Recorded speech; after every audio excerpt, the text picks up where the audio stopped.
വിഷുവിനെ വരവേറ്റും നയനാനന്ദകരമായ കാഴ്ചയൊരുക്കിയും നാടാകെ കണിക്കൊന്നകൾ പൂത്തുലഞ്ഞു. വിഷുക്കണിയിൽ പ്രധാനമാണ് സ്വർണ്ണവർണ്ണമാർന്ന കണിക്കൊന്ന. വിഷുക്കാലമായതോടെ നാടാകെ നൽകാഴ്ചയൊരുക്കുകയാണ് പ്രകൃതിയുടെ വരദാനം കണക്കെ ഈ കണിക്കൊന്ന പൂക്കൾ.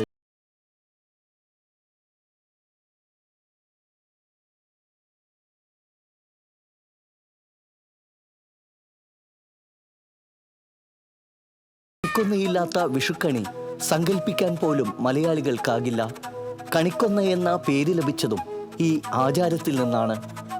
കേരളത്തിന്റെ ഔദ്യോഗിക പുഷ്പമായ കണിക്കൊന്ന ഏറെ ഔഷധ ഗുണമുള്ളതാണെന്ന് മാത്രമല്ല, വേനലിൽ സ്വർണത്തിന്റെ നിധിശേഖരം തരുന്ന വൃക്ഷമെന്നാണ് പുരാണങ്ങളിൽ പ്രതിപാദിക്കുന്നത്. കർണികാരമെന്നും അറിയപ്പെടുന്ന കണിക്കൊന്നയെക്കുറിച്ച് കേട്ടുവരുന്ന ഐതിഹ്യം ഇങ്ങനെയാണ്. ഒരു ക്ഷേത്രപൂജാരി അമ്പലം അടച്ചുപോകുന്നതിനിടെ ചെറിയൊരു കുട്ടി ചുറ്റുമതിലിനകത്ത് പെട്ടുപോയതായും കുട്ടിയെ സന്തോഷിപ്പിക്കാൻ സാക്ഷാൽ ഉണ്ണിക്കണ്ണൻ തന്നെ പ്രത്യക്ഷപ്പെട്ട് തന്റെ അരഞ്ഞാണം ബാലന് കളിക്കാൻ കൊടുത്തതായും പറയപ്പെടുന്നു. പൂജാരി വീണ്ടും ക്ഷേത്രം തുറക്കാൻ വന്നപ്പോൾ ശ്രീകോവിലിനകത്തെ തിരുവാഭരണം കുട്ടിയുടെ കയ്യിൽ കാണുകയും തുടർന്ന് ശോഭിക്കുകയും ചെയ്തു അത്രേ.